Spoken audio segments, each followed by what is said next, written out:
I want to take a moment and thank our sponsor, the Apple House. My husband and I just love doing business with them. They provide everything we need for summer, and summer is here. Plants, flowers, and any landscape needs that you may have. We've already been into the Apple House and purchased our pots for the porch. They have an amazing abundance. So be sure and go visit Tom and the crew there at Apple House and tell them PENPOINT sent you. Welcome to PENPOINT. Thank you for joining us today on this episode where I am just beyond thrilled to have our guest, Suzanne Jaworowski. Suzie, as we like to call her because we're friends, is one of my newer friends, and I just love that you all are going to get an opportunity to get to know her and all of the things that she's accomplished in the state of Indiana and nationally and globally.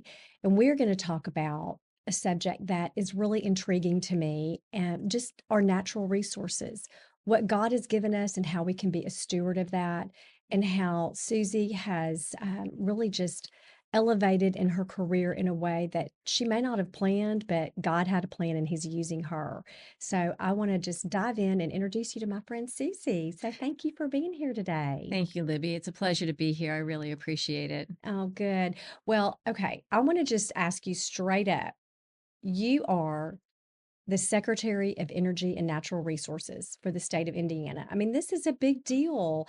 And, do you realize when you have that title, when you have this position, do you realize like this is like such a responsibility, and I just think this is an honor that I get to even visit with you about it, but what an honor, but what a responsibility that is.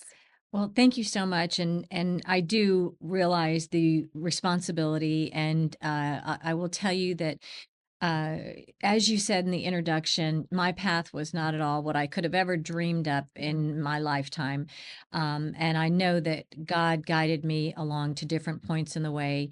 And when Governor Mike Braun asked me to be the Secretary of Energy and Natural Resources, I it wasn't at all in my plans. It had never even been a position before, but I felt that that would be a good fit for me based on where God had brought me to that point. And when I travel to work in the morning, I have a bit of a commute and I pray and I talk to God, and often I will pray just, thank you for this opportunity. Thank you for this job. And please guide me in all that I think and say and do so that your will can be my will and Mm. that I can work in your behalf in this unique opportunity that I have. But I will tell you, when I was offered the position, I just really try to look at it as it's just a job. Yeah. As awesome as the responsibility can be, from everything from having to streamline government to ensuring that our natural resources are well cared for in the state of Indiana and that our energy is both reliable and affordable for Hoosiers. Mm. All those things are an awesome responsibility, but we have a great team. And at the end of the day, it's just a job. And so, yes, I recognize the big responsibility, but I'm not overly impressed by the Uh, title. I'll tell you that. well, I am very impressed because honestly, I feel like we so often minimize what we do, and I think that's good though. I mean, that's humility. So I love knowing that you're definitely humble in your position. But I also think that it's important to realize that yes, it is just a job, and I love that you're saying that. As someone that is a Hoosier, Mhm, it's interesting to me that there's a position out there that I hadn't really understood, mhm, and not till I got more involved locally in my community government a little bit with an organization I'm a member of, that I really started to understand. We just know we go turn on our lights. yes, We know we have heat. We yes, know we have these things. And like so many things that the Lord has provided for us, we just kind of take it for granted. yes, So, one of the things that I think is really amazing is when you look at the whole realm of responsibilities you have to mhm, provide the energy and the resources, there's all these words that I'm now hearing, like nuclear mhm, is the big one. yeah, There's controversy about yes, coal, mhm, solar. Could you just take a few minutes and just break down, first of all, why should we not be afraid of the word nuclear? mhm, That sure. kind of, I hear that and I think of, So Yes. I'd love to understand that a little bit better. Yeah, absolutely. And that's a great question. And I'll back up just for a moment. Governor Braun's Freedom and Opportunity Agenda embraces an all of the above energy strategy here in the state of Indiana. And I'm so grateful for that because we have abundant resources here to generate electricity. And water is also in our purview as Okay. well. And water is an essential, of course, to Yeah. life. And it's also something that we have in abundance here in Indiana. Our challenge on water is finding ways to get it to where it needs to go. We have plenty of water. So we're working on a statewide water plan. So I want to mention that. Yeah. But on the That's energy great to hear. side, in embracing nuclear, it's really something that's had a bad perception for a long time. And yes, there have been some disasters, Yeah. globally recognized disasters. And when something goes wrong in nuclear, it's very newsworthy around the world and it's a massive cleanup to endure. But I think people don't realize that we've had nuclear power. The United States invented nuclear energy. It was Right. on the cusp of being deployed, but the United States brought it across the finish line. And we've been using it for over 60 years with our nuclear Navy. So basically, our submarines are small modular reactors that are on the back of these little submarines and have been used cleanly, safely, efficiently for over 60 years. And in fact, uh, because of the weapons tie-in, people have that fear. Yeah. And the reality is, if you look at the electricity side of it, it is among the safest form of electricity in the Really? world. Yeah. Okay. So if you look up the data, wind, solar, and nuclear are the safest forms of electricity. If you look at per kilowatt production by any death that could be associated with that form of electricity generation, it is even safer than hydroelectricity, which Oh, is shocking. And so that's part of the word that I want to get out because yeah. today's energy landscape has changed so drastically. It's a historic time in the United States and around the world. We haven't had this kind of electricity demand since after World War II. And it really reminds me, I had a friend who Mm. likened it to when the United States came together and built the Hoover Dam Wow. as a private and public venture that the whole country got behind and said, we're going to do this to build this kind of electricity. This is where we are with nuclear energy Really? today. Yes. Okay. Well, that's intriguing. I mean, I'm sure the answer to this is obvious, but why? Well, we had a need for big power then, Mhm. and it was an untapped resource. And we have a need for big power now, and it's an underutilized resource. Wow. We have the need for the equivalent of the same electricity that New York City uses every day, times 20 in the next year in this country. That is unbelievable. It is unbelievable. So if you want to put it into numbers for here in Indiana, I know you have a nationwide, probably Yes. global audience, but here in Indiana, as a state in the middle of the United States, we need about 22 gigawatts of electricity at our peak at any given time. The hottest day in the summer, coldest day in the winter, 22 gigawatts. We're going to have to increase that by at least 4% year over year, every year, which for the last 20 years, we haven't had any increase. We've been very stagnant across the whole country. And many areas of the country, and I don't want people to be fearful. I want to draw a realistic Right. picture, and that is that more than half of the country is at an increased risk for power outages right now. Because over the last 30 years or so, we've been closing coal plants very rapidly. There's also a very negative perception on building any gas lines. And so natural gas is also a challenge to build. And we've been replacing it with renewables, which I love renewables. Yes. I mean, renewables are great. They do an amazing job, but it's the difference between having an automobile and a bike. Yeah. Sometimes you need a bike. You love a bike, but you Yes. can't really replace your automobile Right. with a bike Right. just because it's cleaner. There's no fuel cost Right. for a bike. We still need cars. Right. And then sometimes you need a tank. Yes. And nuclear energy is a tank. And that's what it's like to Yeah. build nuclear energy. It's a big challenge. It's a great resource, but it takes a commitment. It takes time and it takes money. Well, I'm really fascinated because when just you talking about the need to have more energy produced and how we've kind of just fallen a little bit short or maybe a lot short getting Yes. that just achieved, it's sort of staggering that we've maybe left our eye off the ball a little bit in that area. And so now your position and your task, along with other people, I'm sure, in your position around the country, and certainly I would think globally, are Mhm, really like, we've got to focus on the plan, which it sounds like you are already doing from water, but mhm. just making it clear that nuclear is not something to be scared of. Correct. There's the controversy of natural gas and Mhm, for sure coal, mhm, which I mean, as someone that doesn't really know much about either, mhm. I will say that for me, I don't know what to think because I don't know. I mean, you have Yeah. visions in movies of coal miners, and then you hear about people that have, suffered illnesses for Mhm, this and that, but I also know there's people that have chosen to live in and work in that life. But then you have people that say you shouldn't, you shouldn't be doing this and mm. you should be doing that. So it's just a wonderful thing that I feel like you're educating us, Thank you. educating on us on what not to be afraid of, Mhm. and that we are going to have opportunities to have clean energy. And that's really important. Well, just recently we saw the example in Portugal and Spain where there was a blackout for a significant amount of time. And a lot of the challenge that happened there was because they were overly reliant on renewables and it got kicked off by a transmission issue. So it was in the lines, the grid lines that originally started.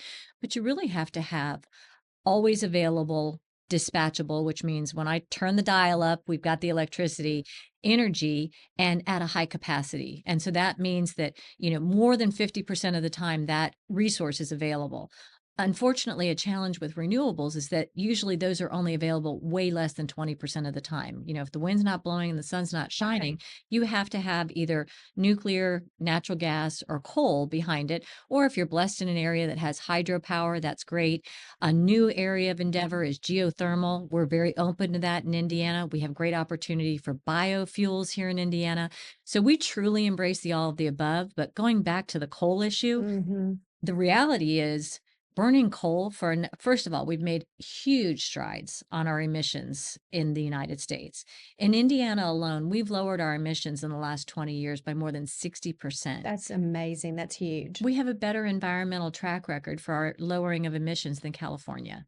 So we've done a lot It's in that amazing. area. Yeah. And frankly, between the start of where the EPA started to really regulate coal to where we are now, there was a period of time where there was coal regulations that were so effective in cleaning up our water, our air, and our ground. Did a great, tremendous job there. But then we kind of went beyond where there became this rallying cry of the war on coal and closing coal plants. And we're going to Right. put a lot of coal miners out of jobs. Yeah. That was overkill Right. because we use coal more efficiently, more cleanly, more safely than anywhere in the world. And I can attest to that Yeah. firsthand.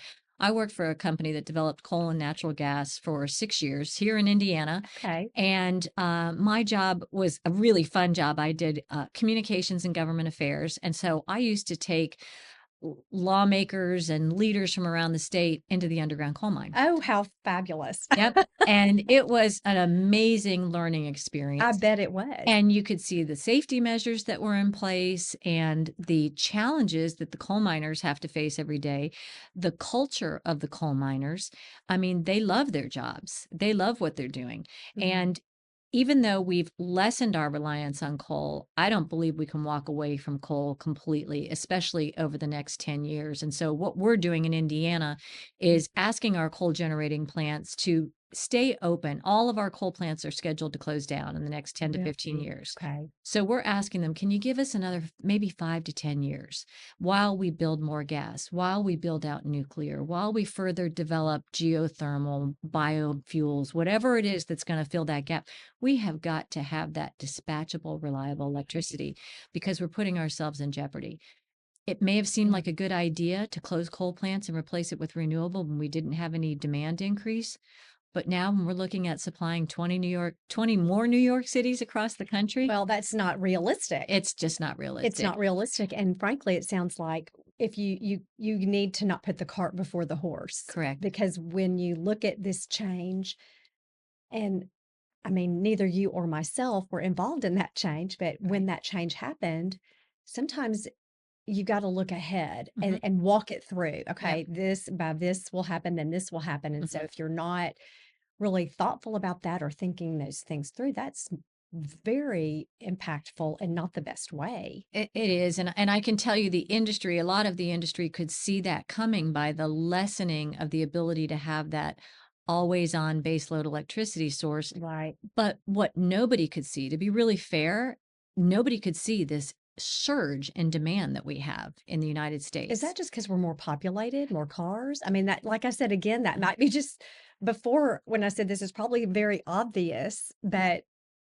No, it's a great question, but really what there's three categories. There's AI data centers is mhm. major. And so, Wow, you know, hadn't even thought of that. the United States being able to house and host artificial intelligence here on our land is crucial for us to be able to navigate the future and have access and control over those kinds of resources. So AI data centers are big users of water and electricity. Okay, and I So had not that's thought that's about one that. area, Okay. and I'll circle back to that a second. The reshoring, remanufacturing, bringing home all this industry so that we don't rely on other countries for our semiconductor chips and essential materials for all the things that we use in life is also increasing our electricity Okay. demand. And then just think about everything you plug in every day. All the technology that's in this room around us that we didn't really have access and use in the way that we do Like when you and today. I grew up, probably in the 70s, we were just plugging in, a toaster. Yes, We were exactly. plugging in a TV, and Right. now you're right. I mean, it's everything. I Think hadn't about realized. how often you get into a place and the first thing you look for is a plug. Yes. So the electrification, the reshoring of manufacturing, and the data centers are really driving up our demand. And it sounds like it's a scary um, need on our electricity and water, but truly the way that we look at it in Indiana is this is a huge opportunity because our legislature and their wisdom put into law this year under Governor Braun's leadership a bill that says any large user of electricity that comes into the state and needs additional generation or transmission has to help pay for 80% of that development. Oh, And these good good job. partners in industry are happy to do that. And that way it lessens any kind of burden on Hoosiers on their electric bill. So the primary importance to our electric strategy for our governor is reliability and affordability. And having data centers and big manufacturers, steel manufacturers come into Indiana helps us to create jobs in some industries. Other industries like data centers, they don't create many jobs, but in some ways that's good because then you don't have to build a lot of roads, you don't have to Right. build a lot of schools, all that infrastructure that comes with a big job campus. But yet there's tax base, they contribute significantly to the tax base, Absolutely. and they're going to help us deploy nuclear energy and other next They're generation offsetting, infrastructure. yeah, they're offsetting some of the expense, 100%. and that's the win. Yeah. Okay, so on all of this, when you look at where Indiana is Mhm. geographically, and then we do have listeners in California and Texas and Mhm. around the country, Sure. we have these water sources. We're not far from Lake Michigan Right. for start. Mhm. Um, is this the water source when you talked earlier about we have the water? Yes. Where all is it, and without maybe getting into all the details, Sure. because we may not be able to understand it all, but where, how do you get, is it, how do you transport it? So, good question. Really, what you do is you create these regional hubs of water. Okay. And so, building a reservoir, and the ideal model is to have a reservoir that's built, and then right next to it, have a storage facility. Okay. And in Indiana, we kind of stumbled upon that because we had a really big reservoir in central Indiana, and there was a rock quarry right next to it. And when the How rock quarry perfect. was done, they created it to be a water storage, and it is now supplying most of the water to central Indiana. And we said, oh, that works. And so taking that model, we Mhm, are blessed to have a lot of lakes and rivers, and of mhm, course the Great Lakes in Lake Michigan right mhm. north of us. That's true. So it's those natural bodies of water. It Mhm. is creating holding places for our water collection, and then it's distributing it in smaller ways around the state. And so that's what we're working on right now. I just love that, and I'm thinking about, and I can't remember the scripture, but I feel like I wrote it down, and if I find it, oh, I did. I found it. It's Colossians 3:23-24. Whatever you do, work at it with your whole being for the Lord and not for men, because you know that you will receive an inheritance from the Lord as your reward. It's Christ that you're serving. So when I think about what you're talking with the water, it just made me think of that. Mhm. Just and everything you've said so far. We have what we need. Yes, The Lord has provided absolutely. with the earth. I mean, coal is obviously, the elements, Mhm, the minerals, the water, mhm. the wind, the Yes, the sun, sun. it's great, I yeah. just love that. Mhm, And then we have our minds and the technology to do the other things that we're doing. But just listening to you even say you have the quarry, I mean, mhm. the rock formations. I mean, Yeah. we have all these things.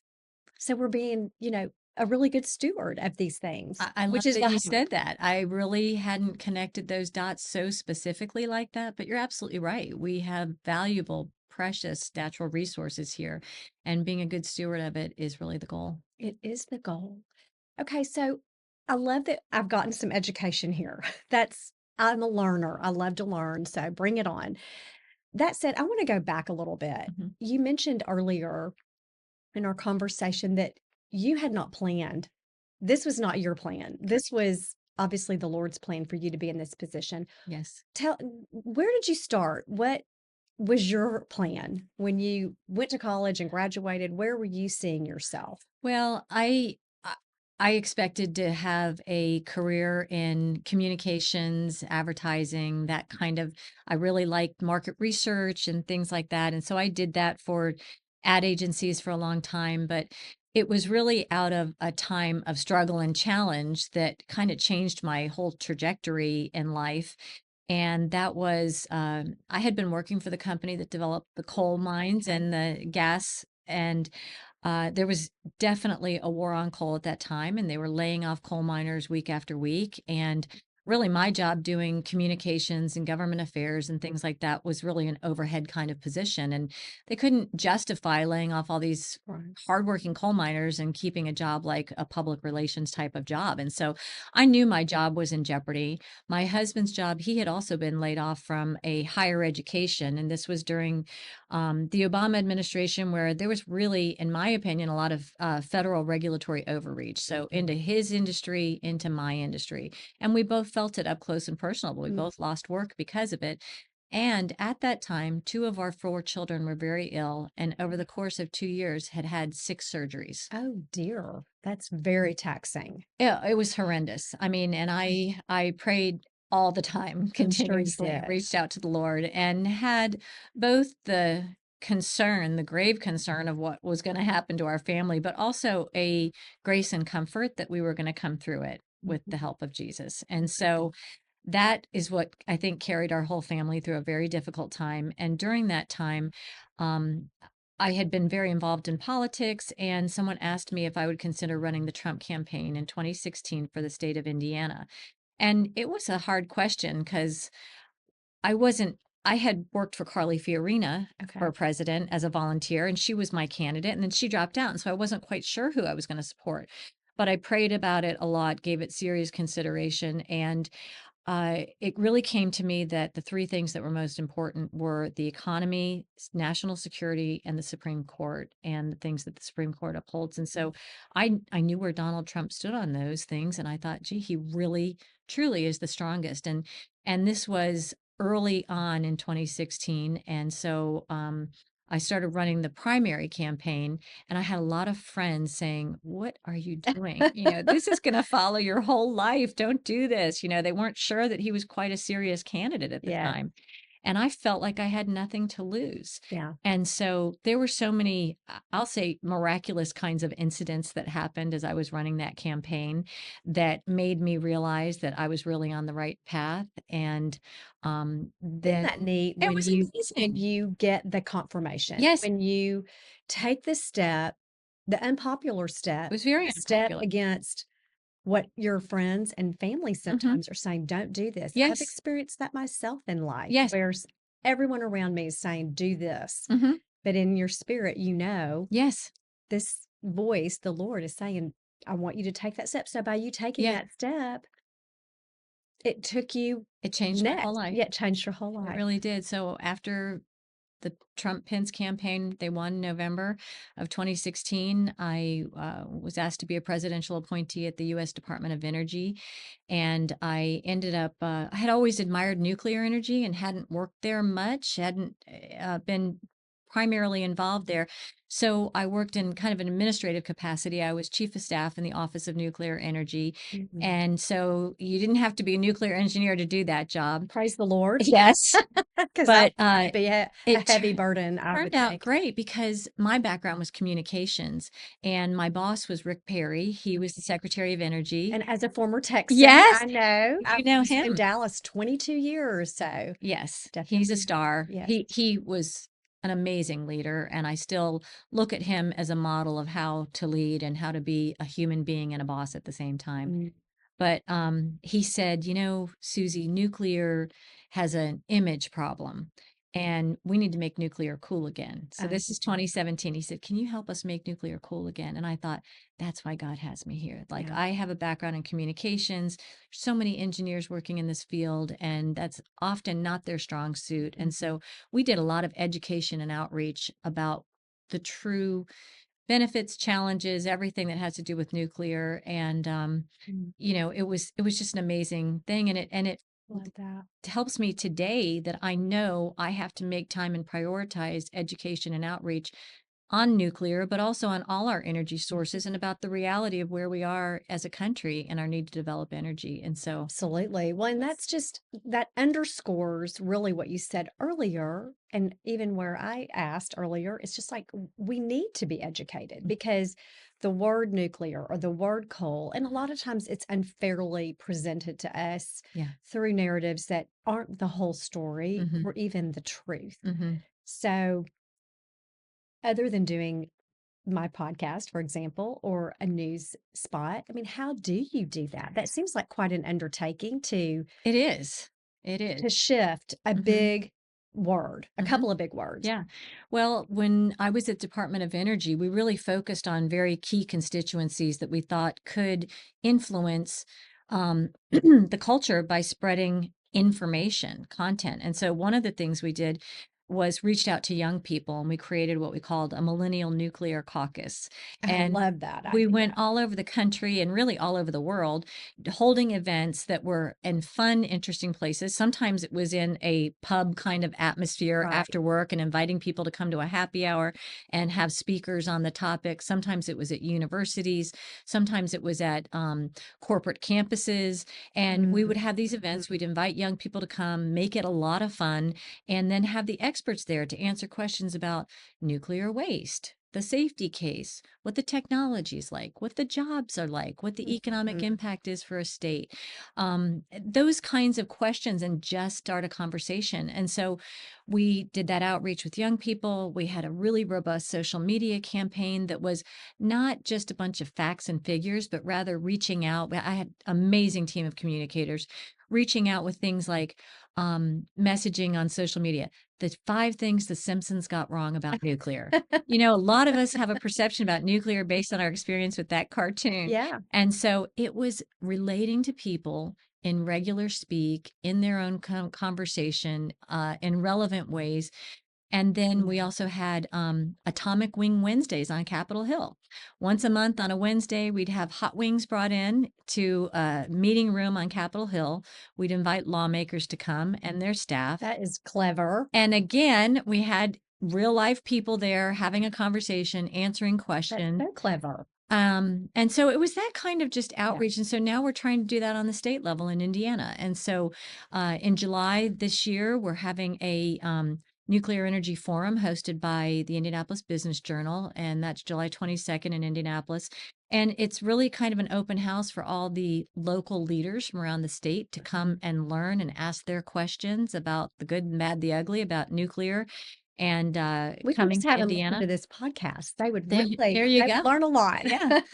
So we're doing things like that. We're really trying to come meet people where they are and just have a frank conversation with facts. Well, you took the words right out of my mouth. I was thinking you're meeting people where they are because that's you're if someone's afraid, if someone's got a misconception, Yeah. If they just have it wrong completely, more than the misconception, it's completely wrong. I Hmm. mean, all of those things, you're meeting them where they are. Yeah. So I really just love that. Yeah, thank you. And I also, in preparing to come here, I looked on your website and Okay. saw about your favorite Bible verses, Mhm. and one of them being, and I'm not going to say it appropriately, but the idea that if your people will humble themselves and ask for forgiveness and change their ways, Yes. that God will have Yes. mercy on them. Yes. And so that has nothing to do with energy, but talking about meeting people where they are and having that conversation,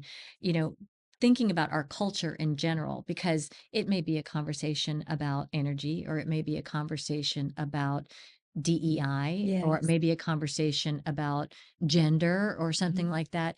And being able to meet people where they are and I have love that. reality, and then think about, we I just really was touched by you having that on your Oh, website and thank thinking you. about, as a culture, for us to be able to come together, unify, Yes. and maybe even be open-minded enough to change our minds on different things and be respectful.